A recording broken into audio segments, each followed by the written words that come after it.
건너온 사람들. 그 고린도전서에서 바울은 이 이스라엘 백성들을 홍해에서 이미 세례를 받았다라고 나와 있습니다. 그리고 오늘 나오는 예수님 또한 세례를 받으셨습니다. 네, 세례를 받으셨죠. 그리고 나서 하늘로부터 이는 내 사랑하는 아들이요 기뻐하는 자다. 하나님의 아들이다라는 소리를 들었습니다. 이스라엘 백성들 또한 마찬가지입니다. 음, 홍해를 건넌 후에 그 다음에 있었던 일이 뭐냐면은 시내산으로 모세를 불러서 하나님과 이스라엘 백성들이 언약을 맺기 시작합니다. 그래서 그 언약 후에 하나님과 이스라엘 백성들은 이제 신랑과 신부의 관계가 된 것입니다. 그리고 아버지와 아들의 관계가 되었다라고 나와 있습니다. 오늘 우리도 마찬가지입니다. 아까 제가 처음에 질문 드렸죠. 여러분들 예수님 믿으십니까? 그리고 하나님의 아들이 맞습니까? 아멘이십니까? 네.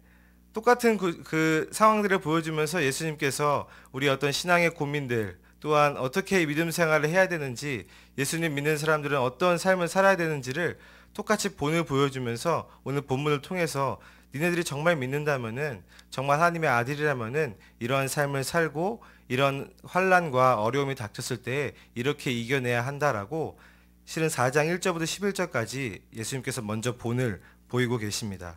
예수님께서 세례를 받으시고 난 다음에 성령에 이끌려 광야로 시험을 받으러 가는 모습이 오늘 4장 1절부터 1절, 2절이 이렇게 나오고 있습니다. 자, 그리고 나서 이제 드디어 성령에 이끌려서 광야로 가시고 3절에 보면은 이렇게 이야기하고 있습니다. 우리 함께 같이 읽어볼까요? 읽겠습니다. 시작.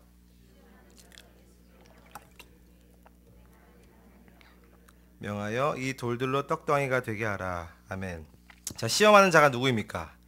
네, 마귀죠. 네, 마귀라고 나와 있는데 예수님에게 이렇게 말하고 있어요. 네가 만일 하나님의 아들이거든 명하여 이 돌들로 떡덩이가 되게 하라. 네, 예수님이 어떻게 하셨습니까? 네, 떡덩이가 되게 했나요? 네, 뭐 이 정도는 뭐 그냥 이렇게 쉽게 건널 수 있을 거다라는 생각이 듭니다. 뭐 고작 떡쯤이야. 그런데 지금 예수님의 상태가 어떻습니까? 네, 40일 동안 밤낮으로 금식을 한 다음에 이 질문을 받게 된 것입니다. 네, 여러분들이면 어떻게 하셨을 것 같습니까? 내가 하나님의 아들입니다. 그리고 40일 동안 굶었습니다. 마귀인지 아닌지 모르겠지만 내 내면 소리가 지금 40일 끝나는데 어차피 금식기도 40일 하고 먹는 거 아니냐. 이거 지금 돌로 떡덩이 돼서 만들 수 있는데 여러분들 어떻게 하시겠습니까? 만드시겠습니까? 네. 그 제가 어렸을 때 봤던 예수님에 대한 영화가 있었습니다. 또 똑같이 이 장면을 봤는데요. 똑같이 예수님께서 막 다 굶으시고 거룩하게 이 모든 것들을 이기신 다음에 내려오셔서 어떤 일을 하신지 아십니까? 네. 막 먹을 것을 개걸스럽게 막 먹는 그런 장면이 나옵니다. 그래서 아, 이게 예수님도 우리랑 똑같이 배가 고프셨구나. 막 계속 먹는 것을 막 입에다가 막 집어넣는 거예요. 막 저것도 갖고 와보라고 하고 너 저것도 갖고 와보라. 내가 먹어야겠다 하면서 개걸스럽게 막 먹는 모습을 보면서 아, 예수님도 똑같이 우리랑 인간이셨구나, 배고프셨구나라는 것을 좀 깨닫게 되었습니다. 자, 그런 배고픔을 이 마귀는 알았습니다. 그래서 예수님께 네가 만약에 하나님의 아들이거든 이 돌들로 떡덩이가 되게 하라라고 말하고 있습니다. 예수님은 충분히 그렇게 하실 능력이 있으셨습니다. 그런데 어떻게 하셨습니까? 돌을 떡덩이로 만들지 아니하시고 다만 말씀하셨습니다. 뭐라고 말씀하시죠? 4절이죠. 이렇게 이야기하고 있습니다. 사람이 떡으로만 살 것이 아니요 하나님의 입으로부터 나오는 모든 말씀으로 살 것이라 하였느니라 하시니. 아멘. 예수님께서는 이 보면 기억이라고 써져 있잖아요. 이 기억 밑에 보면 신명기 8장 3절 말씀을 인용하면서 이 마귀의 시험을 이기고 있습니다. 사람이 떡으로만 살 것이 아니요 하나님의 입으로부터 나오는 모든 말씀으로 살 것이라. 이 말씀이 무슨 말씀이냐면은 바로 이스라엘 백성들에게 하나님께서 하셨던 말씀입니다. 이스라엘 백성들이 광야에서 어떤 음식을 먹고 살았습니까? 네, 만나죠. 네, 하늘로부터 내리는 그 양식을 먹고 살았는데 하나님께서 이렇게 말씀하셨어요. 내가 이들을 광야에 데려오고 그리고 만나를 준 이유가 무엇입니까? 네, 먹고 살기 위해. 네, 이렇게 말하고 있어요. 내가 만나로 이들을 먹인 이유는 바로 이들이 하나님 나의 말씀 율법대로 사는지 안 사는지를 내가 시험해 보기 위해서 일부러 내가 만나를 주었다라고 이야기하고 있습니다.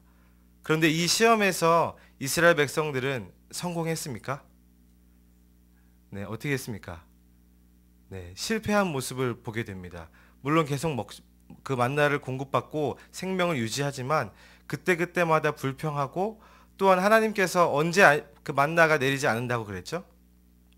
네, 안식일 날, 그렇죠. 그때 내리지 않는다고 했는데도 불구하고 그때도 나가가지고 막 챙기고, 그리고 더 많은 것을 챙겨서 놓다가 그 다 썩어버리고, 이런 시험에 실패하는 모습을 보게 됩니다. 하지만 예수님께서는 이 실패한 이스라엘 백성들의 모습으로 오셔서, 인간의 모습으로 오셔서 똑같은 방법으로 그 말씀을 가지고, 이스라엘 백성들이 실패했던 그 신명기 그 말씀을 가지고 동일하게 이 시험을 이기는 모습을 볼 수 있습니다. 자, 예수님께서 이렇게 말씀하십니다. 사람이 떡으로만 살 것이 아니요 하나님의 입으로부터 나오는 모든 말씀으로 살 것이라 하였느니라 하시니. 그러고 나서 마귀가 아멘 했습니까? 아니죠. 네, 그냥 대꾸를 안 합니다. 듣지 않은 거죠. 마귀의 특징입니다. 주의 말씀을 듣지 않습니다. 곧바로 바로 자기 할 말을 합니다. 5절, 6절을 한 번 더 마귀가 어떻게 또 두 번째 시험하고 있는지 읽어보도록 하겠습니다. 다 아는 말씀이지만 함께 읽겠습니다. 시작. 성전 꼭대기에 세우고 이르되 네가 만일 하나님의 아들이거든 뛰어내리라. 기록되었으되 그가 너를 위하여 그의 사자들을 명하시리니 그들이 손으로 너를 받들어 발이 돌에 부딪히지 않게 하리로다 하였느니라. 아멘. 자, 이제는 마귀가 예수님을 어디로 데려갑니까? 네, 거룩한 성으로 데려다가 성전 꼭대기에 세우고 이렇게 물어봅니다. 네가 만일 하나님의 아들이거든 뛰어내리라. 그리고서는 심지어 말씀을 인용하는데요. 시편 91편 말씀입니다.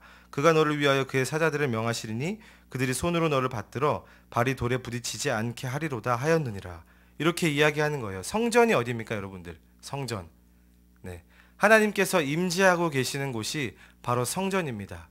마귀는 예수님을 데려다가 이렇게 놓는 거예요. 마치 하나님의 그 코앞에 데려놓고 하나님도 같이 시험을 하는 거예요.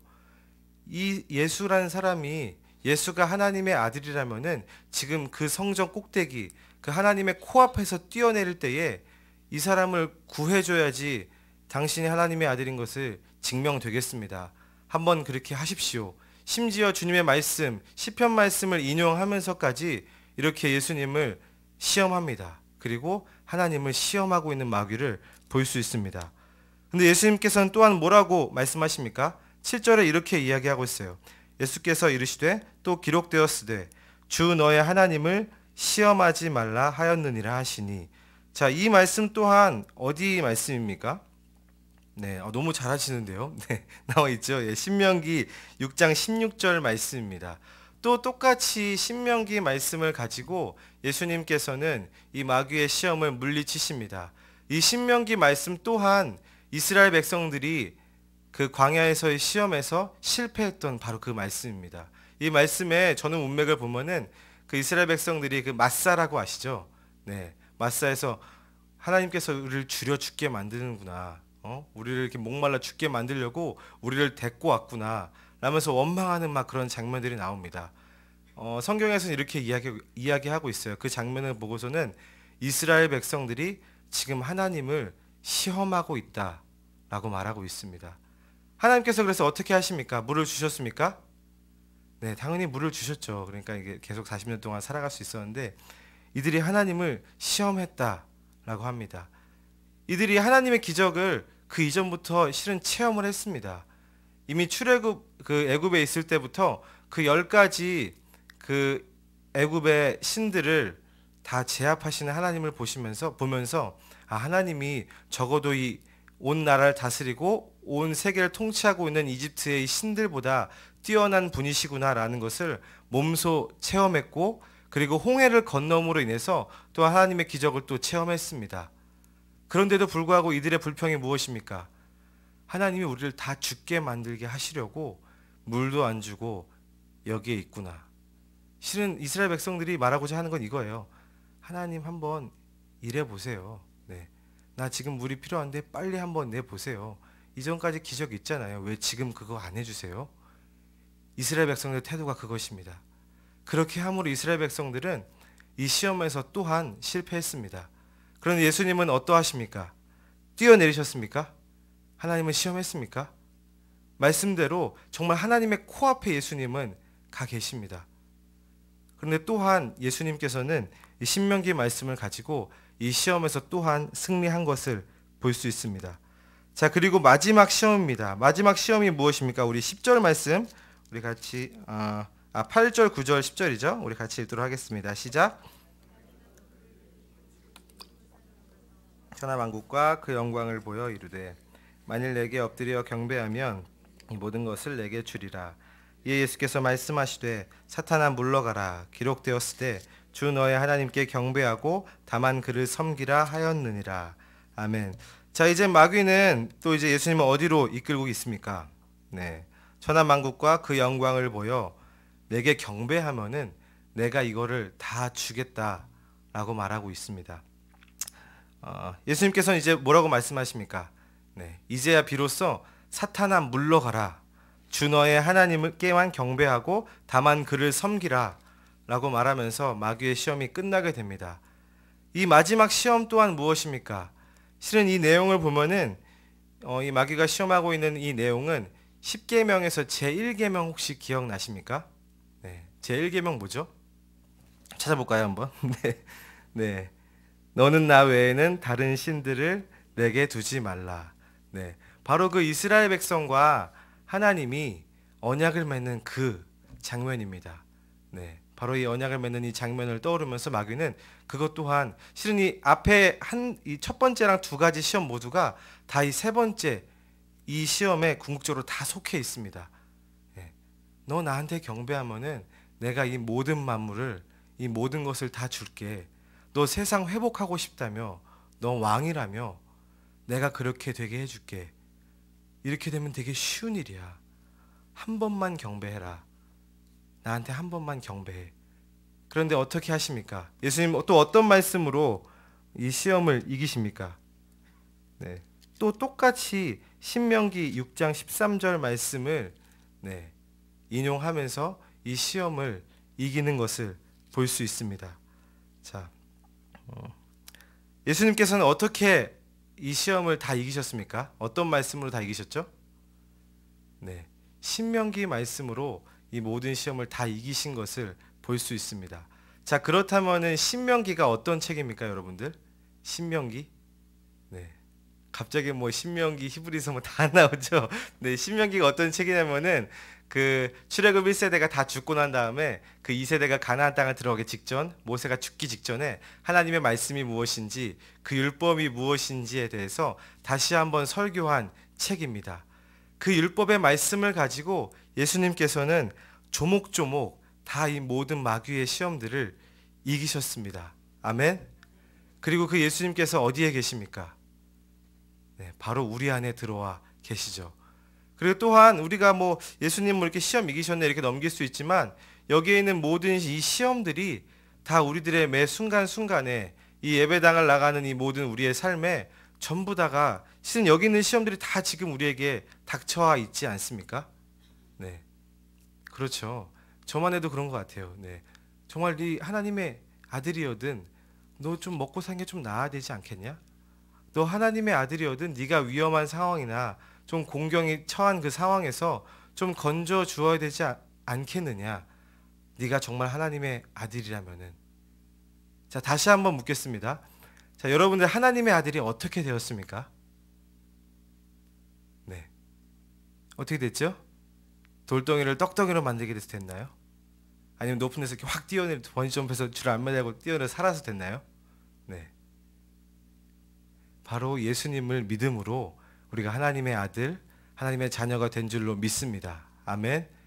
그런데 마귀는 계속해서 이렇게 공격을 합니다.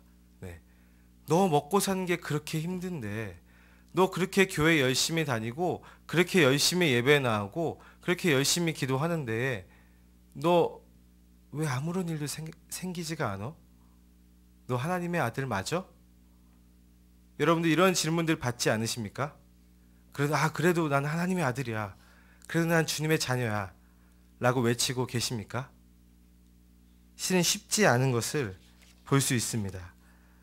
실은 이 세상이 좀 그렇습니다. 이 세상이 이렇게 말하고 있는 거예요. 먹고 살아야 된다. 일단 목숨은 좀 부지해야 하지 않느냐. 어쩌면 이 세상에서 그 먹고 사는 문제만큼 또한 그 생존의 문제만큼 강한 힘을 가진 종교는 없는 것 같습니다. 뭐 예수님 믿는 것도 좀 먹고 살아야지. 좀 안전해야지. 뭔가 내 소원을 좀 들어줘야지 믿을만 하지 않겠냐라고 세상은 이야기하고 있습니다. 먼저 좀 먹을 거 달라고 해봐. 너 40일 동안이나 굶었잖아. 그렇게 힘들었잖아. 이제 주님께서 좀 주실 때가 되지 않았어? 너가 하나님의 아들이라면은?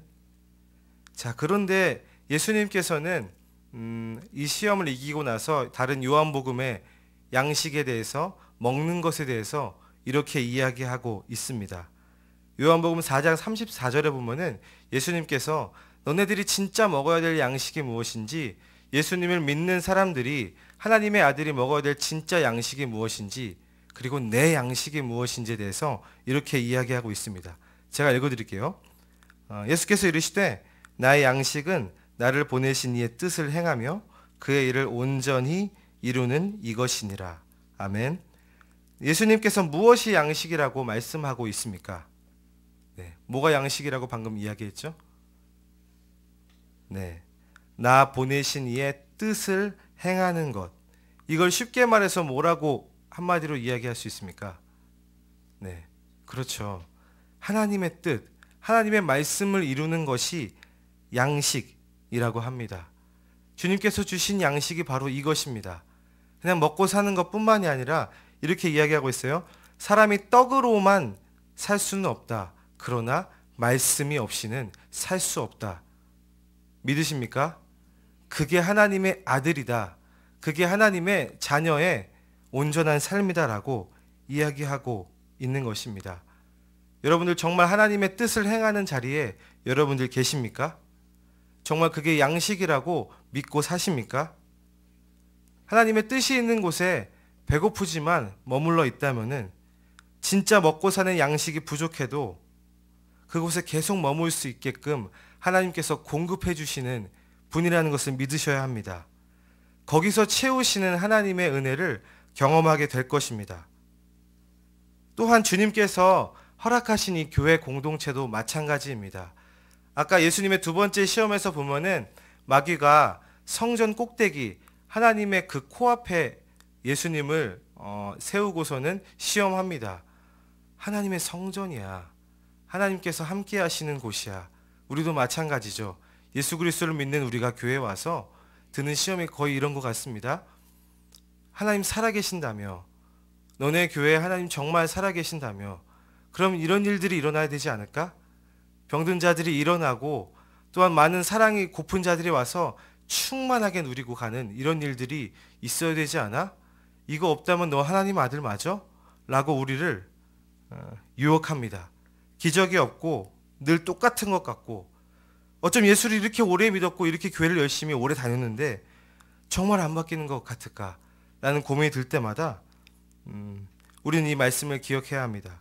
이 교회와 그리고 여기에 예수님의 이름으로 모인 모든 자들이 주님께서 부르시고 또한 이들의 각각의 삶을 통해서 하나님의 뜻을 이루실 것이다 라는 믿음을 가지고 우리는 이 교회에 머물면서 함께 예배하고 우리의 믿음을 지켜야 한다라는 것입니다.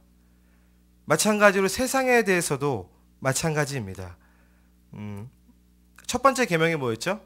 너는 나 외에 다른 신을 섬기지 말라. 그냥 우상 숭배하지 말라라는 것이 아니라 이거는 사랑의 관계를 이야기합니다. 남편과 아내라고 했죠. 결혼식이에요. 결혼식 때 내가 이 사람 말고는 다른 자를 사랑하지 않겠습니다라는 그 언약. 이런 거죠. 하나님을 사랑하는데 거치는 것들이 있다면은 그게 무엇이든지 상관없이, 마지막에 예수님께서 마귀에게 뭐라고 명령하십니까? 네, 사단아 뒤로 물러갈지어다. 떠나가라 라고 말하죠. 하나님을 사랑하는데 거치는 것이 있다면은 믿는 하나님의 아들인 우리도 또한 그게 무엇인지 상관없이 떠나가라라고 외쳐야 한다라는 것입니다. 그래서 어쩌면 우리들의 기도는 잘 되게 해주십시오 라는 이 기도보다는 주님 망하게 해주십시오. 네.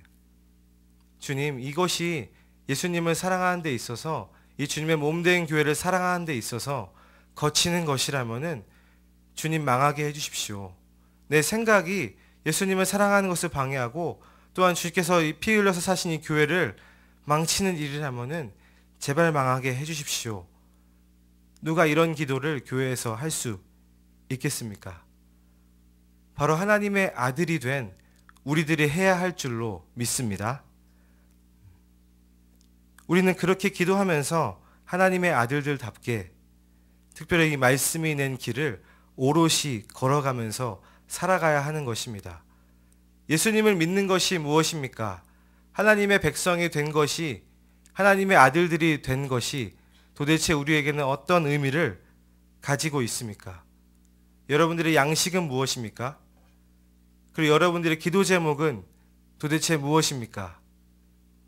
여러분들이 사랑하고 섬기는 존재는 도대체 누구입니까? 이 시간 함께 찬양하면서 우리 함께 기도하도록 하겠습니다.